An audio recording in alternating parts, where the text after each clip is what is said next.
Do you badly want to sleep but your baby just won't? Keep watching for solutions to all your sleep problems. Author Elizabeth Pantley achieves a 92% success rate in getting babies to sleep through the night without a tear by day 60. And while you're watching, be sure to like and subscribe.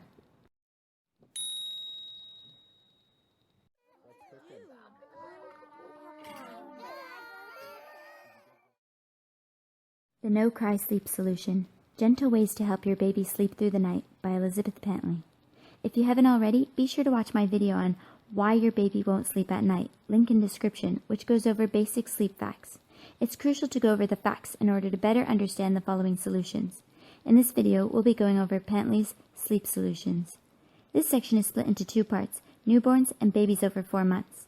If your baby is above 4 months, look at the description below in order to skip straight to that part. For newborns, the first thing to understand is that their tummies are very tiny, their diet is liquid, and they digest quickly.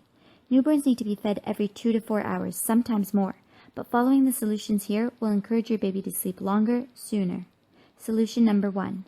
Reserve sleeping in your arms for only special moments. Put baby to sleep in cradle, crib, or bed. 2. Avoid creating a sucking to sleep association. Remove sleepy instead of sleeping baby from the nipple and help him go to sleep without something in his mouth. 3. Learn the difference between sleeping and waking sounds. Many babies make noises in their sleep, anything from grunts, whimpers, to outright cries, but these noises don't always signal awakening. Listen and watch your baby carefully until you're able to differentiate between sleeping noises and those where your baby is actually awake and hungry. If the latter, you'll want to attend to your baby quickly before the crying escalates and completely wakes up baby, making it harder and longer to put her back to sleep. 4. Make night sleeping different from daytime naps. Keep nighttime quiet, dark, and peaceful. Only change diapers when you have to with a very dim nightlight, and if you bottle feed, make sure everything is ready beside you. Have a special nighttime routine that lets baby know this sleep time is different. 5. Don't let your baby nap for too long. If your baby is napping longer than her nighttime sleep, then you'll have to wake up baby after 2 to 3 hours. It is best to do this when baby is in the light sleep stage. If baby is hard to wake, changing baby's diaper, wiping face with a damp cloth, exercising baby, undressing, burping baby, or singing should all help. 6. Put baby to sleep when signs of tiredness appear. Watch for quieting down, losing interest, looking glazed, fussing, yawning, rubbing eyes, etc. 7. Make your baby's sleep environment cozy and comfortable. Some things to try include swaddling, using a cozy cradle, interspersing naps in car seats, infant seats, or strollers for those babies that are not comfortable lying on their backs. Try tucking your baby's blanket under your shirt for a few hours so that it smells like you, and keep baby's bed warm. 8. Make sure you're comfortable during night feedings and be accepting of this stage of baby's life. 9. Fill baby's tummy before sleep. Try to make the last feeding before bedtime a complete one. 10. Simplify your life. Your baby is your priority now. 11. Have realistic expectations. Your baby will develop sleep maturity over the next few months. You can be patient until then. Now on to sleep solutions for babies 4 months to 2 years, but also useful for newborns. 1. Get yourself ready mentally. You have to be sure you want this change in order to go through with the steps. 2. Get baby ready. Make sure her environment is safe, inviting, and comfortable, and that you've filled her tummy all day so that you're more confident your baby can do this. 3. Develop a flexible bedtime routine.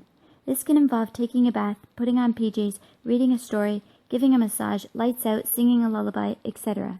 Start these calming events about an hour before bed. 4. Establish an early bedtime. Most babies are primed to go to sleep for the night as early as 6:30 or 7 p.m. This can help prevent those late-night meltdowns that occur as a result of baby being overtired. If you've been putting baby to bed late, you can either move bedtime earlier 15 minutes every 2 to 3 days, or put your baby to bed at the early time as soon as they exhibit signs of tiredness. Keep your home quiet and dark, and when baby awakens, be quick to respond and act as if you would if it were nighttime. 5. Follow a flexible yet predictable daytime routine.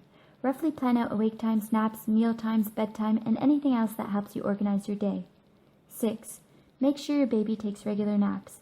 According to sleep research, the length and quality of naps affects nighttime sleep and vice versa, so we must work on both. A nap shorter than 1 hour won't do. If your baby fully awakens during the first brief awakening, which happens at approximately 20 minutes, and I discussed in my video on why your baby won't sleep at night, Be ready to quickly use whatever technique helps your baby fall asleep at the very first sound baby makes at that time. After a week of this intervention, your short napper will take longer naps without your help anymore. Use this table from the book as a guide to know how long your baby should sleep and how many naps he should take. Feel free to pause here if needed. The best times for naps for babies who take 3 naps are mid-morning, early afternoon, and early evening. For 2 naps, it's mid-morning and early afternoon, and for 1 nap, it's early afternoon. Watch baby carefully for signs of tiredness and put baby down for a nap at those times. These signs include decreased activity, quieting down, losing interest, rubbing eyes, looking glazed, fussing, yawning, etc. 7. Spend daily quiet time letting your baby play in her bed. This will help baby learn how to fall asleep without help, as well as the next tip, which is 8. Encourage baby to fall asleep for naps in various places and ways. This will help break any strong sleep associations baby has formed, and is easier to start with naps than nighttime sleep. 9. Introduce a lovey. Some babies attach themselves to a blanket or safe toy that becomes a lovey. This is a transitional object that comforts your baby in your absence. Start out by keeping the lovey between you and baby while you nurse or snuggle so it picks up your scent, and use only at sleep times after that so that it becomes a sleep time cue. 10. Make nighttime sleep different from daytime naps. Keep nighttime quiet, dark, and peaceful. 11. Develop keywords or sounds as a sleep cue. Saying shh, night, night, or singing should at first only be used while baby is falling asleep and not crying, so they're associated with a sleepy state. After this association is made, you can use these sounds to help baby calm down and fall asleep. 12. Use Pantley's gentle removal plan to change baby's sucking to sleep association as often as you can. Be prepared to disrupt your own nights to make some important long-term changes. If your baby breastfeeds, bottle feeds, or sucks a pacifier to fall back asleep, the next time baby wakes up, go ahead and let them suck. But before you or baby fall asleep, and right when they become relaxed and sleepy, break the seal with your finger and gently remove the pacifier or nipple. At first, baby will startle and root for nipple. Gently try to hold mouth closed with finger under baby's chin or mouth and rock or sway baby. If baby fusses or continues to root, go ahead and re-give them the nipple or pacifier. Repeat this removal process as often as necessary until baby falls asleep without nipple in his or her mouth. Waiting about 10 to 60 seconds between removals usually works, or when your baby's sucking pace slows down. It may take 5 or more attempts, but eventually, when done over a period of days, it will become easier and awakenings will become less frequent. 13. If you're a co-sleeper, shorten nighttime nursing times. After using Pantley's gentle removal plan, some babies might accept replacing sucking with their hand on your breast during the removal process, as it helps them still feel connected. Another option is to make the latch more inconvenient for your baby by sleeping on your back, making it too much effort for your baby to fall asleep on. Once baby is off breast, keep space away from you and baby so that they won't want to nurse as often. 14. Move baby to a crib or his own room. There's a link in the description with ideas from the book on just how to do this. 15. Allow the assistance of your partner or someone close to you to put baby back to sleep. Sometimes taking mom out of the equation helps. If it doesn't work, let that person know you are still there if baby gets fussy. 16. Help baby fall back asleep in crib. Use all the tips mentioned before. Put baby in crib when baby is almost asleep. Make it very gentle with some swaying if needed. Use sleep sounds while patting or touching baby. Try not to pick her up unless she cries. Eventually, try to just stand by crib and then outside doorway and assess the need for sleeping sounds until baby sleeps all night without your company. 17. Write a book about sleep for a child over 18 months.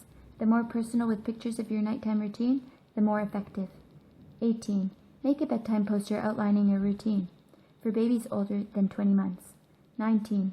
Remember, there will always be setbacks. A move, a new sibling, vacation, teething, a stuffy nose, etc. These will make your progress slower.